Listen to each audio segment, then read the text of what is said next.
சத்தியமேவ ஜெயதி ஜெகத் மித்யா பிரம்மம் சத்தியம் சிதாபாசம் சம்ஸ்காரம் அகம் பிரம்மாஸ்மி. ஒரு சிஷ்யன் குருவிடம் மனிதன் எப்போது தெய்வமாகலாம் என்ற ஒரு கேள்வியை கேட்கிறான். அதாவது ஒரு மனித நிலையிலிருந்து இறைநிலையை எப்பொழுது மனிதன் அடைகிறான் என்பதனாய் அந்த கேள்வி இருக்கிறது.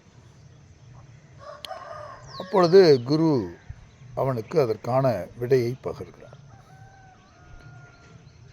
அதாவது உயிர் என்ற வகையில்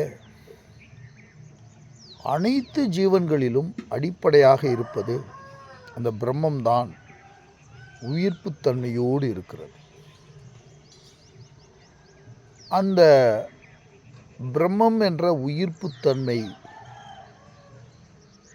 அந்தந்த பாவ புண்ணியங்களுக்கு ஏற்றது போல உயிர்களாய் பிரிகின்றது.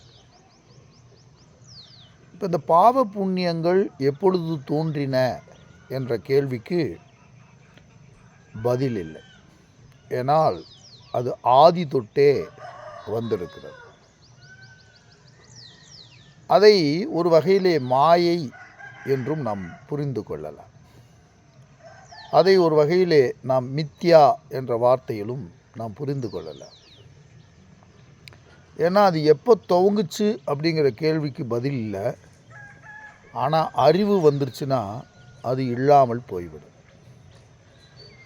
அப்போ அறிவு வந்த உடனேயே எது ஒன்று அகன்று போகிறதோ அதை நாம் மித்யா என்று புரிந்து கொள்வோம். அப்போ அந்த பாவ புண்ணியங்கள் அதற்கு மேலாக குணங்கள் அமைகின்றன. இந்த குணங்கள், அந்த குணங்களிலே 6 வகையான மாசு இருப்பதாக அந்த குணங்களை கண்டறிந்த ஞானியர்கள் நமக்கு விளக்குகிறார்கள். அது காம, குரோத, மோக, லோப, மத, மாத்சரியம் என்று வடமொழியிலே அதனை சொல்லுகிறார். தமிழிலே வேதாத்ரி மகரிஷி அவர்கள் அதனை பேராசை, சினம், கடும்பற்று, உயர்வு தாழ்வு மனப்பான்மை, முறையற்ற பால் கவர்ச்சி, வஞ்சம் என்று தமிழ் படுத்தி கூறுகிறார். இந்த 6 வகையான குணங்களும் குண மாசு அப்படின்னு நம்ம புரிஞ்சுக்க வேண்டும். இந்த குணங்களில் இருக்கக்கூடிய அழுக்கு. இப்போ அந்த குணங்கள் மாசுபட்டிருப்பதனால் நம்முடைய அறியாமை அதீதமான திண்மை பெற்று நம்மை பாவ புண்ணியங்களிலே ஆழ்த்தி நம்மை மீண்டும் மீண்டும் பிறக்கச் செய்து கொண்டிருக்கிறது. அப்போ அதிலிருந்து நாம் வெளியில் வரணும்னா அதற்கு நேர்மாறாக பேராசை என்பதை ஒரு அளவு முறையோடு நாம் பின்பற்றி தகுதியறிந்து தன்னுடைய தேவைகளை பின்பற்றி கொள்ள வேண்டும். சினம் என்பதனை சினத்தை தவிர்க்கும் விதமாக நாம் என்ன பண்ணணும்னா ஒரு மன்னிப்பு அல்லது சகிப்புத்தன்மை போன்றவற்றை நாம் வளர்த்து கொள்ள வேண்டும். அதாவது கடும் பற்று என்பதனை நாம் ஈகை செய்து, அதாவது வார்த்தையாலும் பொருளாலும் செயலாலும் பிறருக்கு ஈகை செய்வதன் மூலமாக அவற்றை நாம் சரி செய்து விடலாம். 4ஆவதாக உயர்வு தாழ்வு மனப்பான்மை. ஒரு சமநோக்குத்தன்மையும் ஒரு சத்தியத்துவத்தை பின்பற்றுகின்ற தன்மையும் நமக்குள்ளே அந்த குணநலத்திலே வளர்த்து கொள்ளுதல் வேண்டும். முறையற்ற பால் கவர்ச்சி என்பதனை கற்பு நெறி பின்பற்றி அவற்றை சரி செய்தாக வேண்டும். வஞ்சம் என்பதனை மன்னிப்பு என்ற ஒரு குணத்தோடு இதனை நம்ம டைல்யூட் பண்ணி இந்த நற்குணங்களை நாம் வளர்த்து கொள்ள வேண்டும். அப்போ இந்த நற்குணங்களை வளர்க்க தீக்குணமானது எவ்வாறு சூரியன் வர வர இருளானது விலகுகிறதோ அதுபோல நம்முடைய அறியாமை நீங்கி சிறிது சிறிதாக நமக்குள்ளே ஞான ஒளி வீசத் தொடங்கும்.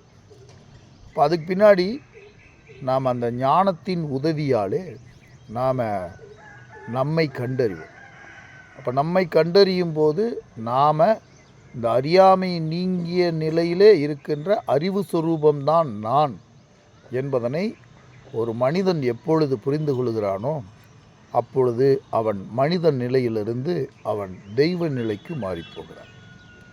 அப்போ அந்த தெய்வ நிலைக்கு மாறிய நிலையிலிருந்து நான் எப்பொழுதும் தெய்வம்தான், நான் சாக்ஷாத் இறைவனாகத்தான் இருந்தேன், இறைவனாகத்தான் இருந்து கொண்டிருக்கிறேன், இறைவனாகத்தான் இருப்பேன். ஆனால் முக்காலத்திலும் இறைவனாக இருக்கின்ற நான் அறியாமையின் காரணமாக குணநலங்களை பெற்று பாவ புண்ணியங்களை பெற்று நான் இதுகாரும் துன்பத்தில் உணர்ந்து கொண்டிருக்கிறேன் என்ற அறிவை பெறும்போது அவன் மோட்சகதி அடைகிறான். அவனையே அறிந்து கொள்ளுகிறான். அவன் பிரம்மம் என்பதனை புரிந்து கொள்ளுகிறான். அதுவே அவனுடைய நிறைநிலையாகிறது. எனவே இந்த அறிவு தெளிவு ஒரு மனிதனுக்கு ஏற்படும் போது மனித நிலையிலிருந்து நான் சாக்ஷாத் இறைவன்தான் என்பதனை அவன் புரிந்து கொள்ளுகிறான். ஒன்று இன்னொன்றாக மாறுவதல்ல, அது ஒன்றை நாம் அறியாமையினால் இழந்திருக்கிறோம். அறிவு வந்து அதனை தெளிவு பெறுவது தான் ஞானம், அதுதான் முக்தி, அதுதான் மோட்சம் என்று அந்த குரு அந்த சிஷ்யனுக்கு விளக்கி கூறுகிறார். சத்தியமேவ ஜெயதே.